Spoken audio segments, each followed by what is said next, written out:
Bismillahirrahmanirrahim. Assalamualaikum warahmatullahi wabarakatuh. Alhamdulillah alladzi arsala rasulahu bil huda wa dinil haq liyudhhirahu 'ala ad-dini kullihi wa kafa billahi syahida. Asyhadu an la ilaha illallah wahdahu la syarika lah wa asyhadu anna Muhammadan abduhu wa rasuluh la nabiyya wa la rasula ba'dah. Amma ba'd. Thulab wa thalibat KMI kelas 11 yang dimuliakan Allah Subhanahu wa taala. Alhamdulillah kita bisa menyambung pelajaran kita. Dan kali ini insya Allah kita langsung masuk ya, ke dalam inti dari kitab Tauhid ya. Dan insya Allah target kita di kelas 11 ini menghafalkan ya, matan kitab Tauhid ini dan juga paham akan dalil-dalilnya berdasarkan syarah atau penjelasan yang dibawakan oleh Syekh Shalih Al-Fauzan hafizahullahu ta'ala. Nah, kita langsung saja ya. Syekh Muhammad bin Abdul Wahhab menyebutkan kitab Tauhid. Ya. Ini ada yang aneh enggak? Nah, ya, yang aneh ya, tentunya adalah apa? Tidak ada kata pengantarnya. Jadi biasanya kalau kita buka apa kitab-kitab atau buku begitu ya, itu pasti di awalnya biasanya pengantar dari penulis begitu. Tapi kitab ini, kitab Tauhid ini tidak didahului dengan pengantar. Apa rahasianya? Nah, maka kata para ulama ya, nah, Syekh Muhammad bin Abdul Wahhab ya, disebutkan ya bahwa dalam surat Syekh Muhammad bin Abdul Wahhab mengatakan apa yang akan beliau bawakan itu adalah ayat-ayat dan juga hadis-hadis langsung setelah kesimpulan yang beliau tempatkan di judul bab.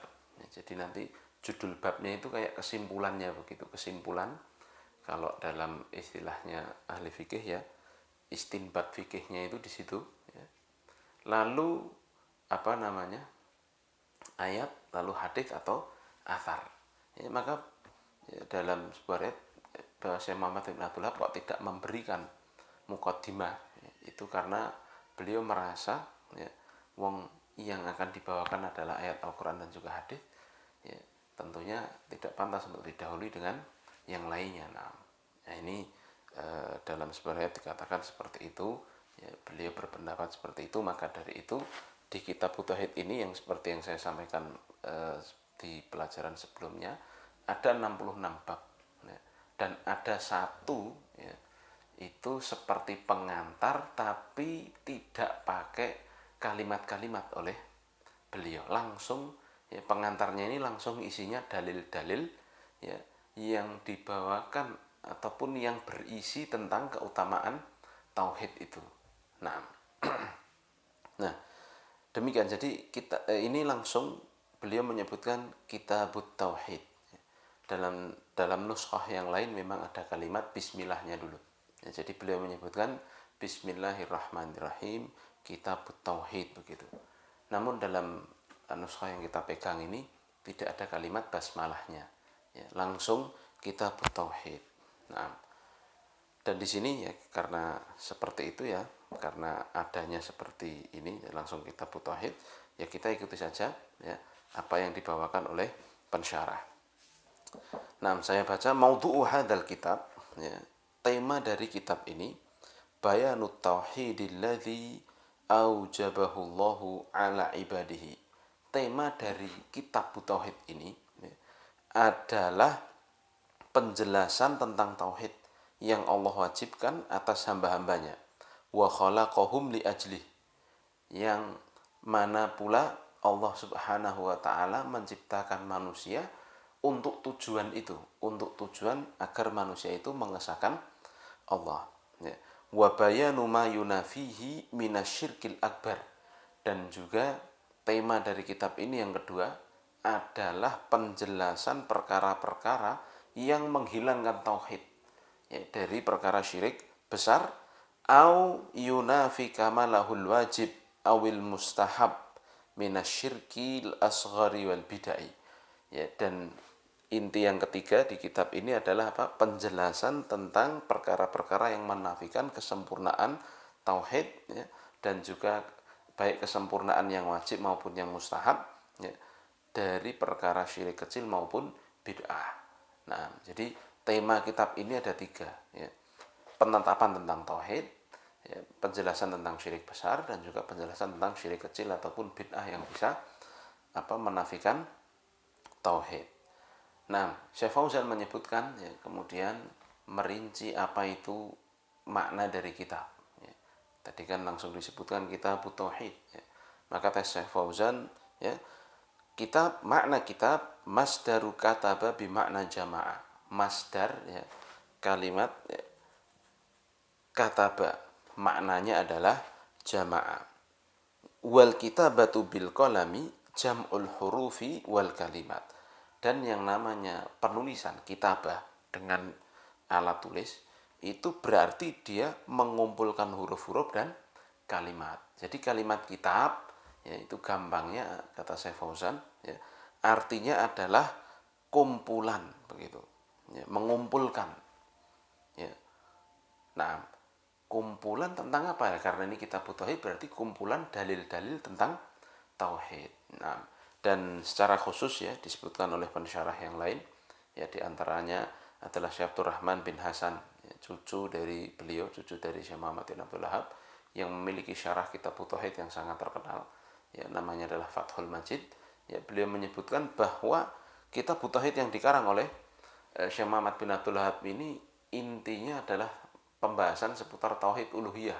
Nah, sebagaimana pula disebutkan juga dalam syarah yang lain ya, oleh cucu beliau pula ya, yang namanya Syekh Sulaiman At-Tamimi ya, cucu beliau juga itu juga memiliki syarah yang terkenal juga ya, namanya Taisir Azizil Hamid ya.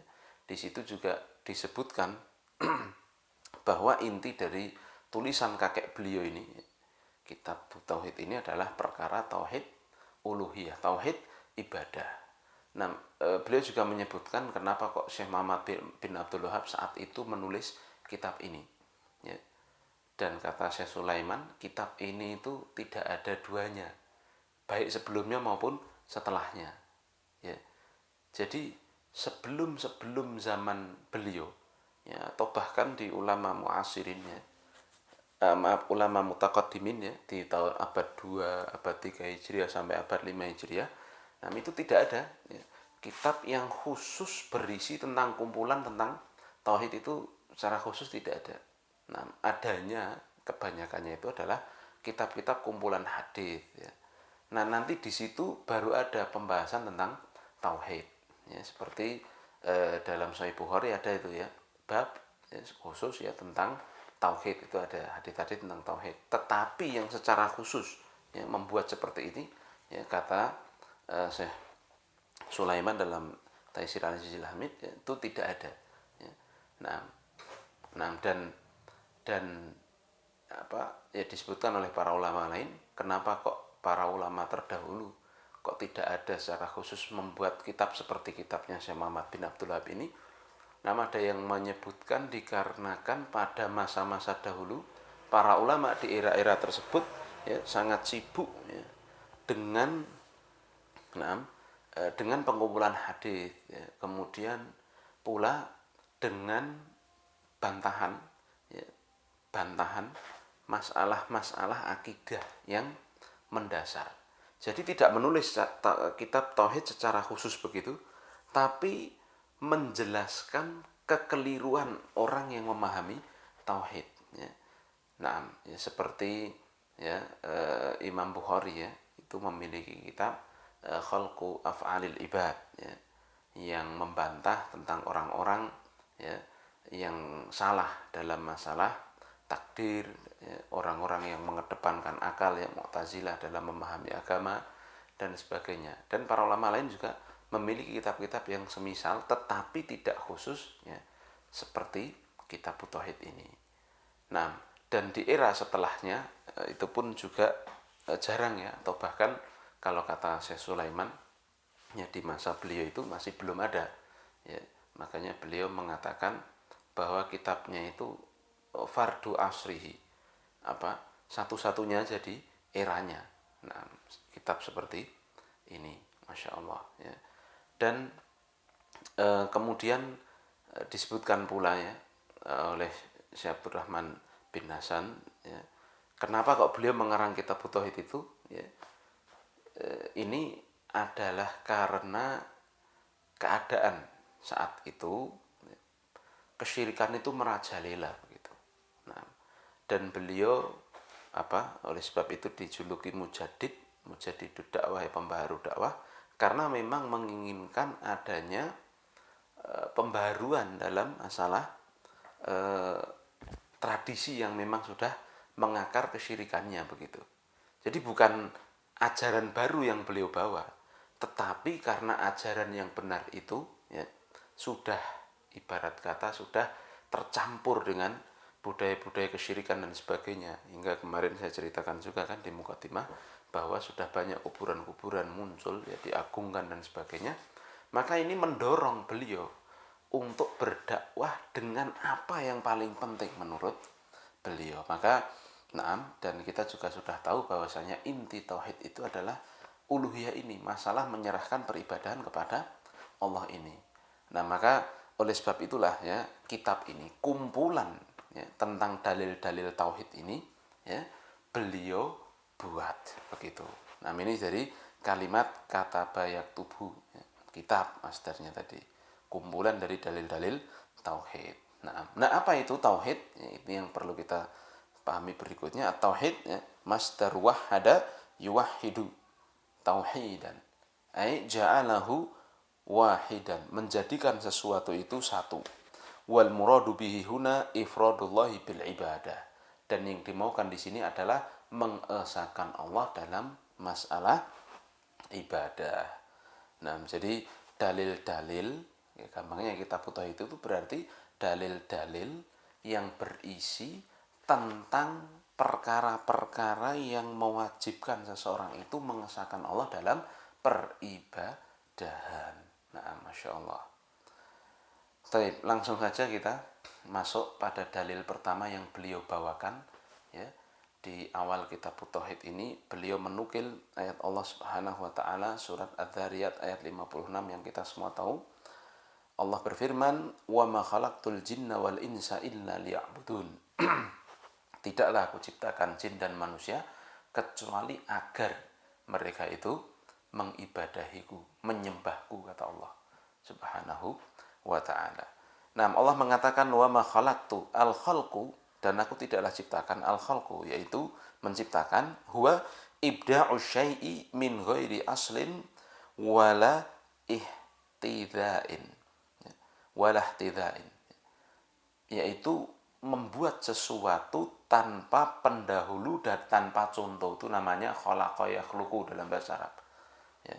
Maka kata Allah, aku tidaklah menciptakan ya, dari yang satunya tidak ada ya, jin dan manusia illa liya'budun, kecuali liya'budun. Maknahu ya, apa maknanya adalah kecuali agar mereka mengibadahiku. Ibadah fil lughah at-tadhallulu wal khudu'. Secara bahasa itu artinya tunduk dan merendahkan diri, menghinakan diri. Ya, wa syar'an, dan secara syar'i ibadah itu artinya ismun jami'un likulli ma yuhibbuhullah wa yardahu minal aqwali wal a'mali adh-dhahirati wal batinah. Ya. Ini definisi yang disebutkan oleh Syekhul Islam Ibnu Taimiyah. Ibadah secara bahasa itu adalah satu nama ya, yang meliputi segala perkara yang Allah cintai dan Allah ridhoi ya, dari perbuatan maupun ucapan, zahir maupun batin. Itu namanya ibadah. Jadi semua perkara ya, baik ucapan maupun amalan, nampak maupun tidak nampak, kalau perkara itu dicintai dan diridhoi Allah, itu namanya ibadah. Nah, di sini ada pertanyaan. Lalu bagaimana ciri suatu perbuatan atau perkara itu dicintai Allah? Ya, maka kata para ulama, cirinya ketika Allah memerintahkan.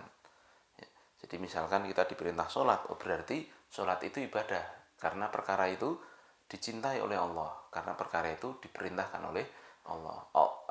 Puasa, ya, puasa ini juga ibadah dari mana? Karena Allah menyuruh kita untuk puasa, berarti perbuatan itu dicintai oleh Allah. Lalu dari mana kita tahu perbuatan itu diridhoi oleh Allah? Kata para ulama ya, itu kita akan tahu dari perbuatan itu ya akan mendapatkan balasan. Nah, balasan kebaikan. Kita sholat, balasannya banyak sekali disebutkan Allah dalam Al-Quran dan hadits ya. kita zakat, kita puasa, bahkan kita bertutur kata yang baik, ya, ini jadi ibadah. Kenapa?